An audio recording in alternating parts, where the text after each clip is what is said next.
ക്ഷേത്രത്തിൽ വരുമ്പോൾ തീർത്ഥമൊക്കെ വാങ്ങാറുണ്ടോ? എങ്ങനെയാ വാങ്ങുക? അതൊന്ന് പറഞ്ഞേ. അത് അടിസ്ഥാനമാണ്. പ്ലേ സ്കൂളിൽ പഠിക്കുന്നത് പോലെയാണ്. എങ്ങനെയാണ് ഒരു ക്ഷേത്രത്തിൽ പോയ തീർത്ഥം വാങ്ങുന്നത്? അത് കാണിച്ചു തന്നിട്ട് ഞാൻ ഇവിടുന്ന് പോകുള്ളൂ. നിങ്ങൾ കാണിച്ചില്ലെങ്കിൽ എങ്ങനെയാണ്? ഇങ്ങനെ കൈനീട്ടും, തീർത്ഥം വാങ്ങും, ഒരു ശബ്ദമൊക്കെ കേൾപ്പിച്ച് കുടിക്കും, ബാക്കി പുറകെ നിൽക്കുന്ന ആളുടെ തലയിൽ ഒഴിക്കും. ഇതാണോ നിയമം? നിങ്ങൾ കൊണ്ടുപോയ ഒരു 26 രൂപ കൊടുത്ത് രക്തപുഷ്പാഞ്ജലി നടത്തിയാൽ സരളേനെ കൊല്ലാൻ മുട്ടക്കുളത്തമ്മ കൊട്ടേഷനൊന്നും എടുത്തിരിക്കുന്ന ഗുണ്ടയൊന്നും അല്ല. അതാദ്യം തിരിച്ചറിയണം. ഒരു ക്ഷേത്രത്തിലെ ദേവതകളും ശത്രു സംഹാരാർത്ഥം നിങ്ങൾ കൊണ്ട് 25 രൂപ കമ്മീഷൻ കൊടുത്താൽ അടുത്ത ആളെ തട്ടുന്ന മൂർത്തിയേ അല്ല.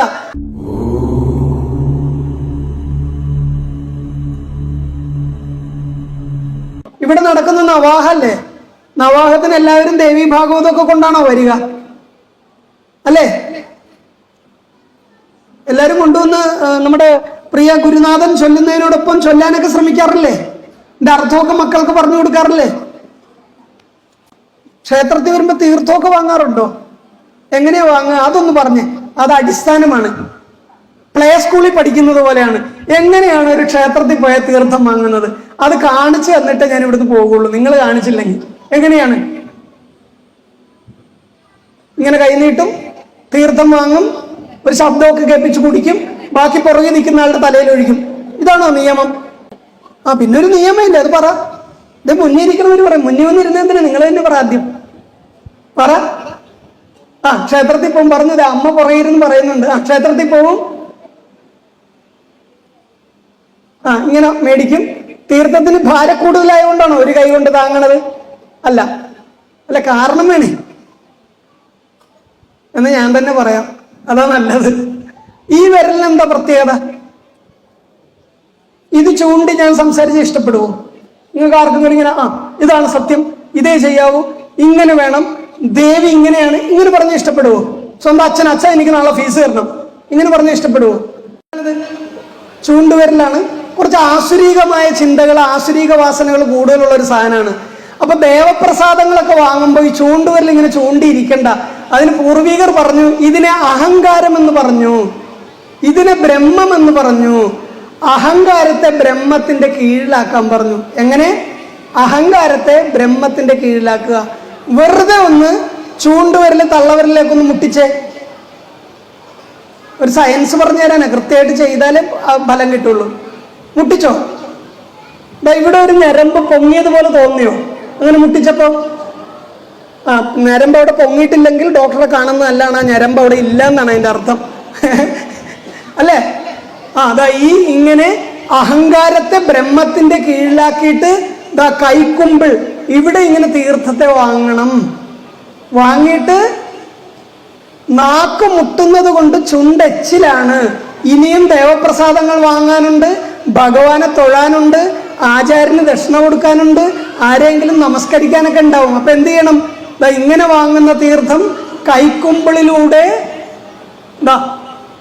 ഒഴിക്കണം. എന്നിട്ട് ബാലൻസ് എന്ത് ചെയ്യണം? പുറകെ നിൽക്കുന്ന ആളുടെ അല്ല. സ്ത്രീകൾ മുടിയെല്ലാം കെട്ടിവെക്കുന്നൊരു സ്ഥലമുണ്ട്, ശിഖായേ വഷടെന്ന് പൂജാരിമാര് പറയും. ഇവിടെ ഞാൻ പറഞ്ഞു, മനുഷ്യ ശരീരത്തിൽ ആദ്യം ജലം പിടിക്കുന്ന നട്ടെല്ലാണെന്ന് പറഞ്ഞു അല്ലേ? ആ നട്ടലിന്റെ മുകൾ ഭാഗം സ്ത്രീകളെല്ലാം അവരുടെ 2-3 മീറ്റർ നീളമുള്ള മുടി കെട്ടിവെക്കുന്ന സ്ഥലം. പണ്ടായിരുന്നു 2-3 മീറ്റർ. ഇന്ന് അഴിച്ചിട്ടാൽ താഴെ വീഴുന്ന കേശഭാരാണ്. കാരണം വെപ്പുമുടിയാ ഇല്ല, നമ്മൾ കൃത്യമായിട്ട് കുളിക്കാൻ നിനക്കൊക്കെ ചെയ്യണമുണ്ട്. അതുകൊണ്ട് ആ മുടി ഇങ്ങനെ കെട്ടിവെക്കുന്ന ആ ഭാഗത്ത് ബാലൻസ് വരുന്ന തീർത്ഥം തളിക്കണം. കാരണം എന്താണ്? ഈ തീർത്ഥം എന്ന് പറയുന്നത് എന്താണെന്നറിയാവോ? എന്താണ്? പൂജാരി എന്നെ ഓടിക്കും. കൊട്ടൻ, തക്കോലം, രാമച്ചം, ഇരുവേലി, അഖിൽ, ചന്ദനം, പച്ചില, പച്ചക്കർപ്പൂരം 8 കൂട്ടം ചേർന്നതാണ് കലശദ്രവ്യം അല്ലെങ്കിൽ തീർത്ഥം. ഈ സാധനമാണ് അകത്ത് ഈ പൊടിയിട്ടിട്ട് ആ ദേവനെ അഭിഷേകിച്ച ജലം, ആ ദേവചൈതന്യം, മാഗ്നറ്റിക് പവർ ആകുന്ന ദേവചൈതന്യത്തെ അഭിഷേകം ചെയ്ത ജലവും ഈ പുണ്യാഹവും കൂടെ മിക്സ് ചെയ്തിട്ടാണ് ഭക്തന് തീർത്ഥം കൊടുക്കേണ്ടത്. രാവിലെ വന്നിട്ട് ശുദ്ധമായ മനസ്സോടുകൂടി ഇങ്ങനെ കൈക്കുമ്പിളിൽ വാങ്ങി സേവിക്കുന്ന ഈ തീർത്ഥത്തിലുള്ള ആയുർവേദ ഔഷധ വീര്യം മുഴുവൻ നമ്മുടെ ശരീരത്തിലെത്തും. അതിനുശേഷം ശുദ്ധമായ ചന്ദനം, അരച്ച ചന്ദനം നെറ്റിയിൽ തൊടുമ്പോൾ നമുക്ക് നല്ല ചിന്ത ഉണ്ടാകുമെന്ന് പൂർവീകർ റിസർച്ച് ചെയ്തതിന്റെ ഫലമാണ് തീർത്ഥത്തിൽ 8 കൂട്ടം ഇടണമെന്ന് പറഞ്ഞത്. ഇല്ലെങ്കിൽ ഇന്ന് കമ്മിറ്റിക്കാർ മേടിച്ചു കൊടുത്തിട്ട് പോയാൽ മതി. ഞാൻ ലിസ്റ്റ് എഴുതി തരാം. ക്ഷേത്രത്തിൽ വരുന്ന ഭക്തജനങ്ങൾ ആയുർവേദ എനർജിയുള്ള തീർത്ഥം കുടിക്കണം, എന്നാലേ ആ ക്ഷേത്രത്തിൽ പിറ്റേ ദിവസം പോകാൻ പറ്റുള്ളൂ, അല്ലേ? അപ്പൊ ഞാൻ പറഞ്ഞത്, ഇങ്ങനെ കൈവച്ചിട്ട് ഈ കൈക്കുമ്പിളിൽ തീർത്ഥം വാങ്ങുമ്പോൾ ഈ 8 കൂട്ടം ഇട്ട കലശദ്രവ്യം ഇട്ട തീർത്ഥത്തിന്റെ ആയുർവേദിക് എനർജി ഈ പൊങ്ങി നിൽക്കുന്ന ഞരമ്പിലൂടെ ശിഖയിൽ വന്നിട്ട്, ശിഖ എന്ന് പറയുന്നത് ഇവിടെയാണ്, ഈ ഞരമ്പ് ഡയറക്റ്റ് കണക്ട് ചെയ്യുന്ന ഇവിടെയാണ്, ഈ ഞരമ്പിൽ വന്നിട്ട് ഉദ്ദീപിപ്പിക്കും, നമ്മുടെ ചിന്തകളെ ഉദ്ദീപിപ്പിക്കും. കുടിക്കുന്നതിന് മുമ്പേ ആ എനർജി നമ്മുടെ ബോഡിയിലെത്തും, അല്ലെ? തലവേദന ഉണ്ടാകുമ്പോൾ ബാം പുരട്ടില്ലേ, ബലം കിട്ടില്ലേ? അപ്പൊ തന്നെ വേദന ഉണ്ടാകുമ്പോൾ വേദന സംഹാരി വരട്ടില്ലേ? വേദന ഇവിടെ ഉണ്ടെങ്കിലും വേദന അവിടെ വേദന ഉണ്ടെന്ന് അറിയിക്കുന്ന തലച്ചോറല്ലേ? ആ തലച്ചോറിന്റെ പ്രതിഭാസമല്ലേ നമ്മളെ വേദന ഉണ്ട് എന്ന് തോന്നിപ്പിക്കുന്നത്? എന്ന് പറഞ്ഞതുപോലെ ആയുർവേദിക് എനർജി ബാം പുരട്ടും പോലെയാണ്. കയ്യിൽ വന്ന് വീണ ഉടനെ തന്നെ ആ തീർത്ഥത്തിന്റെ ആയുർവേദിക് എനർജി നമ്മുടെ ഞരമ്പുകളെ ഉദ്ദീപിപ്പിച്ച്, ഞാൻ ഈ തീർത്ഥം സേവിച്ചിട്ടുണ്ട്, എനിക്ക് ആരോഗ്യമുണ്ടാവും, നല്ല ചിന്ത ഉണ്ടാകും എന്നുള്ളൊരു ആ സാധനം തന്നു കഴിഞ്ഞു. ബാലൻസ് ഉള്ള ശിഖയിൽ തളിച്ചാൽ കുറച്ചുകൂടെ എനർജിയായി. അതിനുശേഷം പൂജാരി തരുന്ന നല്ല അരച്ച ചന്ദനം വാങ്ങിയിട്ട് എന്ത് ചെയ്യണം? ഈ ചൂണ്ടുവിരൽ കൊണ്ടാണോ? അല്ലല്ലോ, മോതിരവിരൽ കൊണ്ട് ആ ചന്ദനത്തെ നെറ്റിയിൽ പുരട്ടണം. നല്ല തണുപ്പാ ചന്ദനം, അരച്ച ചന്ദനം എന്ന് പറയുന്നത് നല്ല തണുപ്പാ. അത് നെറ്റിയിൽ പുരട്ടി നല്ല ചിന്തയോടുകൂടി എൻ്റെ അടുത്ത് നിൽക്കുന്ന ആൾക്ക് കൂടെ നന്മ വരട്ടെന്ന് പ്രാർത്ഥിച്ചിട്ടില്ലേ അമ്പലത്തിൽ നിന്ന് പോണത്? ഇവിടെ വരുന്നതേ സരള എന്നോട് ഇന്നലെ അവൾ അങ്ങനെ പെരുമാറി, എൻ്റെ മുട്ടക്കുളത്തമ്മേ സരള, ശത്രു സംഹാരം. ഇതിനാണ് അമ്പലത്തിൽ വരുന്നത്. നിങ്ങൾ കൊണ്ടുപോയി ഒരു 26 രൂപ കൊടുത്ത് രക്തപുഷ്പാഞ്ജലി നടത്തിയാൽ സരളേനെ കൊല്ലാൻ മുട്ടക്കുളത്തമ്മ കൊട്ടേഷനൊന്നും എടുത്തിരിക്കുന്ന ഗുണ്ടയൊന്നും അല്ല. അതാദ്യം തിരിച്ചറിയണം. ഒരു ക്ഷേത്രത്തിലെ ദേവതകളും ശത്രു സംഹാരാർത്ഥം നിങ്ങൾ കൊണ്ടുപോയി 25 രൂപ കമ്മീഷൻ കൊടുത്താൽ അടുത്ത ആളെ തട്ടുന്ന മൂർത്തിയേ അല്ല. അതൊക്കെ നിങ്ങളുടെ തെറ്റായ ധാരണയാണ്. ഞാനെന്ന ഭാവത്തെയും അവൾ എൻ്റെ ശത്രുവാണെന്ന ഭാവത്തെയും സംഹരിക്കുവാനാണ് ക്ഷേത്രങ്ങളിൽ ശത്രു സംഹാര പുഷ്പാഞ്ജലി. എന്തിനാണ്?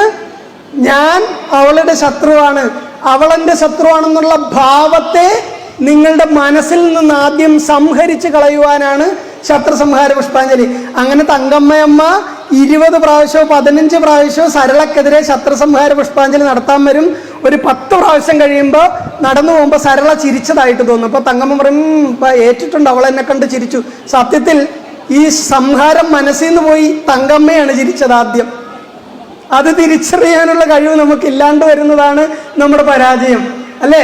ഈശ്വരൻ എന്ന് പറയുന്ന വാക്കിന്റെ അർത്ഥം തന്നെ ഇഹ പര അനശ്വര എന്നാണ്. ഇപ്പോഴും എപ്പോഴും അനശ്വരമായത്, ഒരിക്കലും നശിപ്പിക്കാൻ പറ്റാത്തത്. എന്താണത്? ഈശ്വരൻ സ്നേഹമാണ്. ആ സ്നേഹത്തെ ഒഴുക്കുന്ന സ്ഥലമല്ലേ ക്ഷേത്രം?